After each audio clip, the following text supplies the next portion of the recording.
TNI sweeping zona hitam OPM dari darat dan udara, anak buah Goliat Tabuni panik, kehabisan makanan. Pasukan elit Kostrad Lintas Udara bergerak secara cepat melakukan sweeping, mengerahkan drone dan heli mengawasi langsung pergerakan OPM di pegunungan Papua. Hal ini dilakukan prajurit dari Satuan Tugas Mobile Batalion Infanteri Para Rider 432, Waspada Setia Jaya bersama Divisi Infanteri, Diviv 3 Kostrad, TNI Angkatan Darat sejak tanggal 30 Juli tahun 2024 hingga 1 bulan ke depan. Sweeping digelar di beberapa jalur titik zona hitam OPM dan zona segitiga yang kerap disebut sebagai kampung OPM.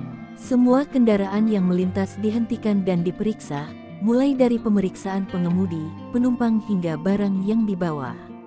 Bahkan masyarakat yang dianggap dicurigai lewat jalur tersebut tak luput dari pemeriksaan. Menurut Komandan Pos TNI Mbua, Letnan 1 Infah Rizal, pelaksanaan sweeping bertujuan mempersempit ruang gerak OPM, terutama untuk memutus suplai logistik dan senjata. Tidak ada ruang gerak buat OPM, tidak ada tempat bernapas bagi gerombolan pengacau keamanan, pembunuh orang tidak berdosa, tidak harapan bagi mereka, kata Letu Infah Rizal. Tindakan pasukan Baret Hijau Kebanggaan Diviv 3 Kostrad ini mendapat apresiasi luar biasa dari masyarakat distrik Mbua, sebab selama ini Mbua merupakan salah satu wilayah yang kerap mendapat gangguan keamanan dari OPM.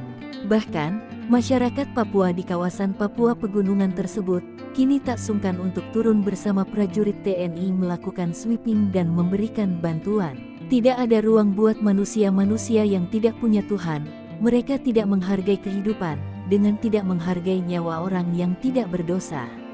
Atas nama Tuhan, kami bersama di sini bekerja untuk orang banyak dan direstui Tuhan, kata tokoh agama Mbua, Pendeta Ridolo. Kapen Kogabu Wilhan III, Kolonel Inwinario mengatakan, kini Egyanus Kogoya menjadi target TNI Polri, karena sudah mengganggu keamanan dan pembangunan di Papua Pegunungan dan sekitarnya.